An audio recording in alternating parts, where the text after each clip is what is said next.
युवकों के आदर्श स्वामी विवेकानंद। स्वामी विवेकानंद नव शिक्षा प्राप्त, स्वाधीन विचार वाले, तर्कसंगत प्रवृत्ति के व्यक्ति थे। श्री रामकृष्ण परमहंस से परिचय होने से पूर्व वे बहुत कुछ अनीश्वरवादी विचारधारा से अनुप्राणित थे, पर जब परमहंस देव ने उनको ईश्वर और आध्यात्मिकता पर विश्वास करा दिया तो वे आत्मवत् सर्वभूतेषु सिद्धांत के अनुसार समाज सेवा और परोपकार में संलग्न हो गए। स्वामी जी की चेतना ने सदा ही भारत देश के युवाओं के हृदय में बोध के तार झंकृत किए हैं। श्री अरविंद, नेताजी सुभाष चंद्र बोस, महात्मा गांधी, जवाहरलाल नेहरू, ये सभी अपनी युवा अवस्था में स्वामी जी की वैचारिक आध्यात्मिक चेतना से प्रेरित प्रभावित रहे हैं। स्थिति आज भी वही है। प्रत्येक आदर्शनिष्ठ युवा के प्रेरणा स्रोत और कोई नहीं, स्वामी विवेकानंद हैं। उनका सुंदर मुख हमें आकर्षित भी करता है और प्रेरित भी। उनका सिंह के समान साहस व निर्भय भाव उनकी आँखों में ज्ञान की गहराई के साथ दिखाई देता है। स्वामी जी की वाणी और हृदय में अशिक्षित, पद दलित व गरीब मनुष्यों के प्रति अपार प्रेम भी है और पीड़ा भी। उनके स्वरों में सिंह का गर्जन भी है और मधुर संगीत का प्रवाह भी। उनके हृदय से उत्पन्न हुए स्वरों को जो आज विविध पुस्तकों के पृष्ठों में अंकित है, यदि हम पढ़ें तो हमें ऐसा अनुभव होता है मानो स्वामी विवेकानंद अपने मन की बात, अपने हृदय की पीड़ा हमारे सामने रख रहे हैं। उनकी वाणी से ऐसा लगता है कि उनके हृदय में भारत देश की युवा पीढ़ी के प्रति असीम प्रेम है और दृढ़ विश्वास भी। संभवतः इसीलिए उनका प्रत्येक शब्द युवा पीढ़ी के लिए ध्वनित हुआ है।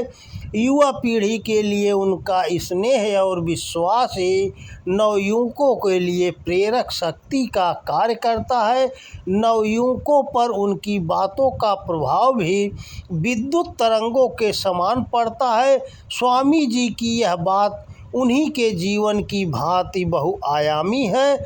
आज जब कोई युवक अपने लक्ष्य को प्राप्त करने हेतु परिश्रम करता है और यदि वह असफल हो जाता है तो उसका मन टूट जाता है, हताशा का अंधकार उसे घेर लेता है। फिर व्यक्ति या तो आत्महत्या का निर्णय ले लेता है अथवा फिर समझौतावादी बन जाता है। ऐसे में युवकों के लिए स्वामी विवेकानंद आशावादी तथा संघर्ष के स्वरों में एक मधुर गीत के समान कुछ पंक्तियां अपने एक भाषण में इस प्रकार कहते हैं। असफलता तो जीवन का सौंदर्य है। यदि तुम 1000 बार भी असफल हुए हो तो एक बार फिर सफल होने का प्रयत्न करो। युवकों के प्रति अपनी इस वाणी से घोर निराशा के अंधकार में भी आशा की किरण के साथ वह उन्हें जीवन संग्राम में डटकर संघर्ष करने की ओर प्रेरित करते हैं। उनका ही जीवन सौंदर्यमय है, जिनके जीवन में निरंतर संघर्ष है। मानव जीवन का संग्राम एक ऐसा युद्ध है जो हथियार से नहीं जीता जा सकता, वह तो मनुष्य के भीतर छिपी शक्ति को प्रकट करके ही जीता जा सकता है। इसीलिए तो स्वामी जी सिंह गर्जन करते हुए कहते हैं, यह ध्रुव सत्य है कि शक्ति ही जीवन है और दुर्बलता ही मृत्यु है।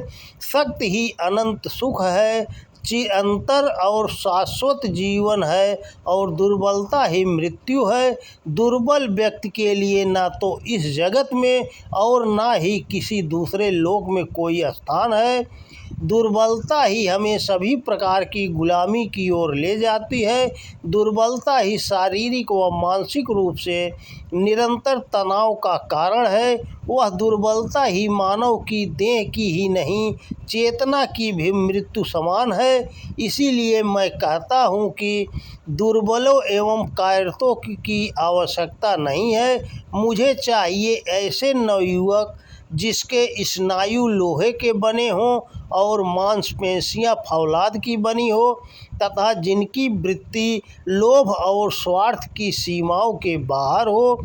वह अपनी दिव्य वाणी से युवाओं को चेताते हैं कि ध्यान रहे, जब मनुष्य के भीतर शक्ति का संचार होता है तो वह अपना सभी असफलताओं को सफलता में परिवर्तित कर लेता है। उस शक्ति के अभाव में मृत्यु हुआ जीवन पुनः जीवित हो जीवन के संघर्ष में उतर पड़ता है। आत्मशक्ति से भरा व्यक्ति असफलता को धूल के समान छटक कर फेंक देता है और सिंह गर्जन का निस्वार्थ मन अपने जीवन को विस्तारित करता है। स्वामी जी नवयुवकों में संवेदना का भाव प्रवाहित करने के लिए कहते हैं, बच्चों, तुम्हारे हृदय में सबके लिए दर्द हो।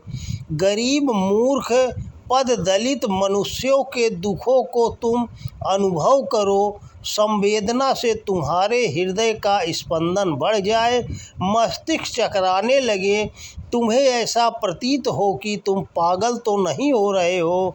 फिर ईश्वर के चरणों में अपना हृदय खोल दो, तभी शक्ति, सहायता और अदम्य उत्साह तुम्हें मिल जाएगा। आज मैं तुम्हें भी अपने जीवन का मूल मंत्र बताता हूँ, वह यह कि प्रयत्न करते रहो। जब तुम्हें अपने चारों ओर अंधकार ही अंधकार दिखता हो, तब भी मैं कहता हूँ कि प्रयत्न करते रहो। किसी भी परिस्थिति में तुम हारो मत, बस प्रयत्न करते रहो, तुम्हें तुम्हारा लक्ष्य ही मिलेगा, इसमें तनिक भी संदेह नहीं। 12 जनवरी 1863 ईस्वी को जन्मी दिव्य चेतना ने जो देह धारण की थी, वह आज भले ही न हो, पर उनकी चेतना आज भी उतनी प्रखर एवं तेजस्वी है। यदि हम चाहें तो आज भी अपने हृदय में उन्हें प्रखरता एवं तेजस्विता के रूप में खोज सकते हैं। यह सुनिश्चित तथ्य है कि स्वामी जी के विचारों को अपनाकर आज भी उन्हें पाया जा सकता है। वे अपने विचारों के रूप में उपस्थित रहकर आज भी और अभी भी भारत देश के युवाओं को प्रेरित, परिवर्तित एवं रूपांतरित करने के लिए व्याकुल हैं। तो दोस्तों नमस्कार, वीडियो पसंद आए तो ज़्यादा से ज़्यादा शेयर करें। जय श्री कृष्णा, राधे राधे।